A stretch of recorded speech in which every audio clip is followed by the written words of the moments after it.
guys? Welcome back to the channel. In this episode, we'll be doing some work on the GS300. The GS300, I think I had that car for about like 3 years, almost 4 years in total. It's been super reliable as far as being a daily driver. I drove the car on so many journeys and picked up so many different car parts in it, so I feel as though it deserves a nice upgrade. So we're going to turbocharge, have another motor we're going to put together, so that way in the meantime while I'm putting the other motor together, drive the car until it's time to actually install the motor. So the car probably should be down for hopefully no more than a week for the process.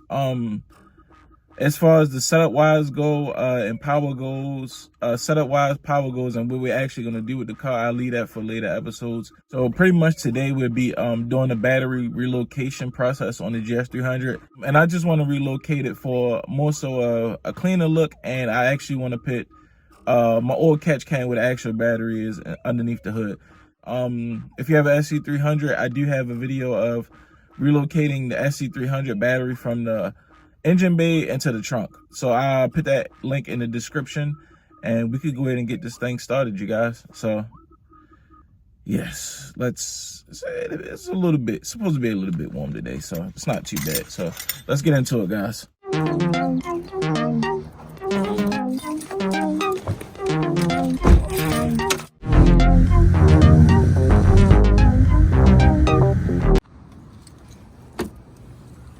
All right, there she is, good old stock TJ.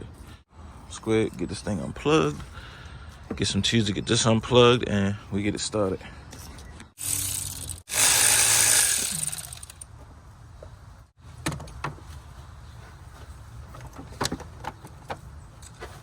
Look at that, all that space, guys. All that space. Well, it's not a ton, but it's better than nothing.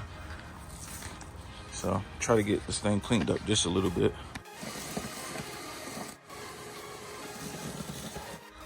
All right, so now that we got a somewhat clean starting point, gotta decide if we want to run the battery wire from this port down here. You would go in, see where this actual harness comes from, and run the battery wire from the trunk through the car through here. This is an amplifier wire, so this can actually get pulled completely out of the car, and the way this runs through the car, I'll just run a battery wire through the same way this is, since this would be in the trunk with my amplifier. So yeah, makes sense. So far so good. So let's get to this trunk and get this thing emptied out. I'll get you guys in 1 second. All right, so we had the trunk pretty much cleaned out and partially stripped down. So I'll give you guys a game plan real quick. So as you see, my amp I had for so many years sits here on the driver's side. This is the actual power wire that goes through the car for the amplifier that connects to the battery. So if you see, it's already a hole right there behind your seat. I think when I did this before, I just moved the seats, like pulled the seats up some. I didn't remove the whole seat completely. So what we'll do is we'll swap this wire out for one of the fresher gauge wires that we have, so we can send power from the battery to the engine bay. We already have a ground, existing ground. We're going to use the same ground. Where's actually grounding at, we are going to change this wire because you see it's like some discoloration there. So we go ahead and get this wire pulled out, replace this wire, because we're going to have the battery sit here. This will be our power wire. We're just going to give it a real gauge wire, because this wire is like some standby stuff I had probably from like Walmart or something. And we go ahead and get these the power ran to the engine bay and the ground mounted up. I'm gonna see if the battery actually sits here. I do have a battery box coming. It won't be here until tomorrow, so when it gets here I'll show you guys how I bolt that in. But we're trying to sit the battery over here because the amplifier and the capacitor sit here, and my subwoofer actually slides up in there. So I'll show you what the subwoofer looks like. It's a 10-inch, it's nothing major, just one single 10-inch ported box. I could leave the link in the description for this. Hey guys, let the madness begin. We are working with limited space as usual, so yep, the bushes. All right, so we have the battery box removed. There's 3 bolts to remove that. 1, 2, 3. All 3 are 10 millimeters. this is my actual power wire that I had running from the trunk underneath the hood for the power for the amplifier. Like I said, I was gonna remove that. And then show you the actual ground. So it sits underneath the battery box, goes down right here, bolts to the chassis here, right here, 10 mil, and then it goes to the block right there. So we unbolt that, pull this completely out. I'll make a wire to run the block to the chassis. Like I said, if that doesn't work, if for some reason the GS requires the ground to the battery, then we got to run it to the battery. We shouldn't though.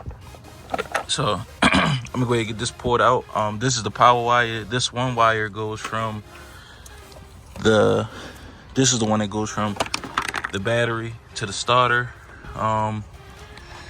This power wire goes from the battery, goes down here into this huge wiring harness that I didn't even know was, it looked like it's mostly just two inside of one. Goes to the fuse box to power the fuses, and from here, it goes from the fuse box down to the alternator right here. So from the alternator to the fuse box, from the fuse box to the actual positive on the battery. So I'll reiterate once I get everything hooked up, just in case I lost anybody on that one. It was a quick crash course, and we can go from there. So I'm gonna go ahead and get this power wire ran from the engine bay to the trunk, and I'll show you guys what's next. All right, so this is the wire we're gonna actually run. Long story short, this is the actual wire I had running inside the Gs300 for my battery relocation kit. I'm not having any problems with it. This is the actual black wire that comes with the kit. I installed the red wire inside the Gs300. So as far as color code purposes, I will on the ends put the red heat shrink on both sides of the end. That way I know this is actually red, which is positive and not negative. Oh yeah, it's 0 gauge. It says right here. This is the heat shrink we'll be using. We'll link the parts in the description that I use. Got these lug kits. And like I said, I have the same exact setup in the Gs300, no issues at all. So I'm gonna go ahead run this, run the power wire from the engine bay to the trunk, connect everything up as far as with the power, and I'll show you how I run my ground. All right, gang, after a long strenuous battle, we have the wire ran. It's more than enough, you know, way more than enough. So we'll cut it to size in a sec. It'll be in this general area, coming through behind the back seat. This is the power sensitive, so it'll be something like this. Ran it. I already put the seat and stuff. Well, I already put everything back together, so I just pulled the seat out some, ran it down behind underneath the carpet. I had to pull this trim piece out, tuck it. I gotta get the car clean. Don't mind the mess. So don't pay attention to that. I had to pull this trim out. So it's not here. It's actually about here underneath the carpet, down under. So it's actually a hole up in here. Hole up in here that I just fed it through. And then here. It came out here, so just pull this out once I get everything fitted.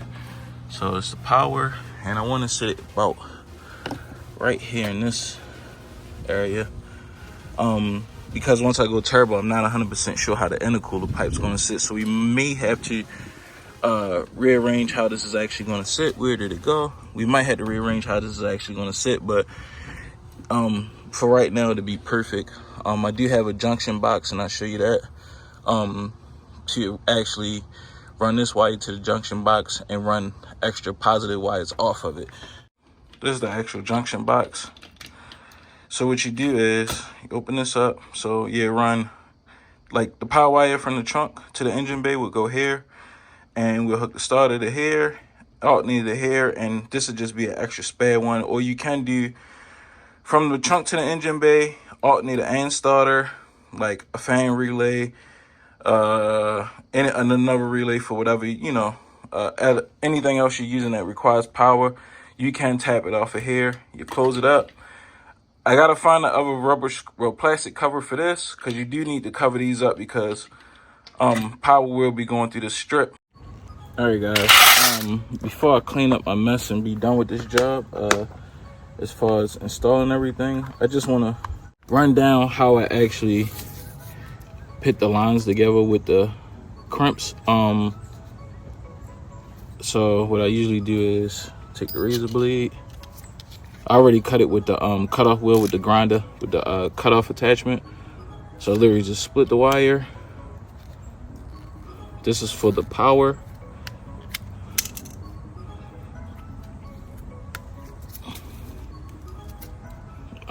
This is actually a little bit too much as far as thickness to actually fit inside the actual terminal connector to the lug. I'm saying a bunch of different names.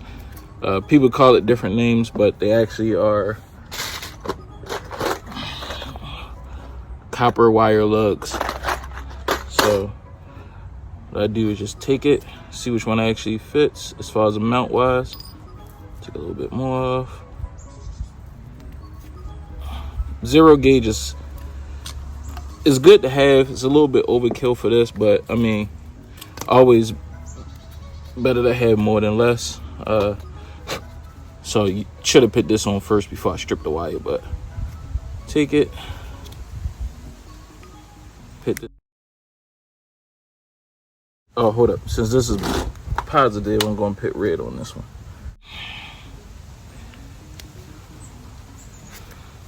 All right, twist it up. So the actual size is on here, 4 3/8. So what you do, just take it, twist and slide on. Might have to clean it up a little bit. Got this set for 16. This actually compresses this, well, crimps it. I'll leave a link in the description to this, and you literally just stick it in, take it, and just, that's it. Then you slide the heat shrink on once I clean this up, and then heat shrink it. You should be good to go. So I'm going to finish the installation and get back to you guys. What's going on, guys? So it's been about I'd say about 3 to 4 days of making this video. First of all, I didn't have all the parts when I started the video. I already knew that. Second of all, I didn't have all the parts when I started the video. Parts came a little later than it should have arrived. But the best news is the battery relocation process is done. I'm gonna run out here, give you guys a look of how I have it actually set up in the car. I give it like a 8 out of 10 because it could be a 10 out of 10 if it came out a little bit cleaner. It's not as clean as I tried to make it, but I will go back at it and give it another shot as far as making it clean. As far as like the trunk, making the trunk look a little bit cleaner, but it's in the car, the battery is stable. It actually works. I did drive the Gs300 last night to work because the SC actually messed up. I caught a flat. I hit some shrapnel or whatever in the road, caught a flat. Long story short, we're not going to go into that in this video because it's about the Gs300. So yeah, go ahead, give you guys a look, see how I have it set up, and give you a little bit of advice on how to make your setup actually cleaner. All right, so before I even pull it out, I'll show you. I cleaned the trunk out, just vacuum cleaned it. Amp still is where it is. The actual capacitor for the amp is behind this carpet. I'll pull this out. And like I said, it's not as clean as I wanted it to be because for some reason I couldn't get this part of the carpet down here. I cut to actually lay and cover this part. So I might actually order a carpet just to line this part, cut this completely out, cut that completely out, and just line this metal strip right here with carpet and line down here where the bare metal is with carpet. But it's in, it's secure. I can pull this out.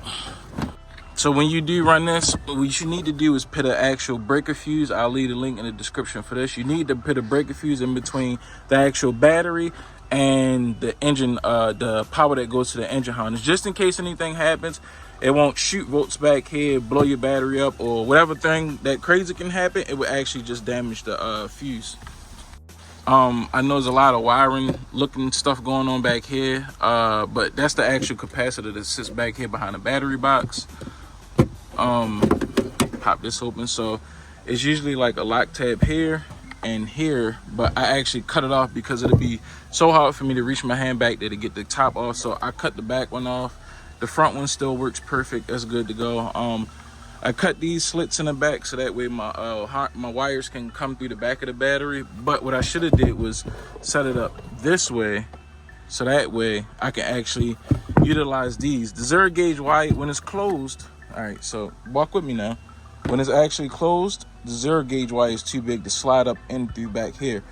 So in all honesty, I probably should have just cut this out, just a small little rectangle on both sides.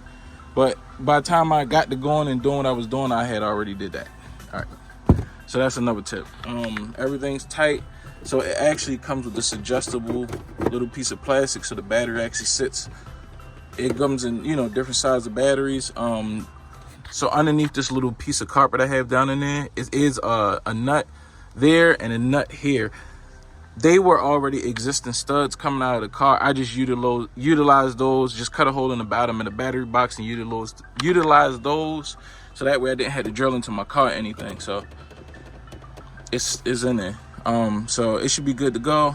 Like I said, I did drive the car, so I know for a fact it actually works. Sim power, everything's good to go. My dash is in dim, everything works properly. I do gotta adjust the amp because for some reason I messed the amp adjustments up, but that's on me. So I mean, it is what it is. So pretty much this is just easy. You know, something happened, oh crap, take it off, pop the covers off, jump start the battery, put the cover back on. Just gotta make sure. Put the cover back on, boom. I might go to the junkyard and get another one of these and try to cut out a better piece, because this piece right here sits perfect on this strip of metal. This piece for some reason does not. So like I said, I'll probably just cut this off by the actual speaker carpet and just line this part of the metal right here. So that way it'll just look way better in the cleaner install. So like I said, I'll leave a link in the description for the fuse box, the harness. I'm gonna show you underneath the hood before we go. All right, so for now, I don't know if I mentioned it. This is the old starter wire. This will sit here because it runs underneath the engine, and there's no point for me to go under here since I'm actually removing the engine in a couple weeks. So I just left that there zip tied. It's not connected on the other side. This is actually my new starter wire. The alternator wire is I think that's like a 0 gauge too. Fresh wire going down to the alternator. I just utilized the old casing, and it works, looks real clean. And I do have the junction box right here with everything connected. It gave me some space. It's more than enough to run a catch can back there, which I wanted to do. I really didn't want the battery there from jump, just because when you run the turbo, the downpipe is right here beside the actual battery, and to me that's not safe.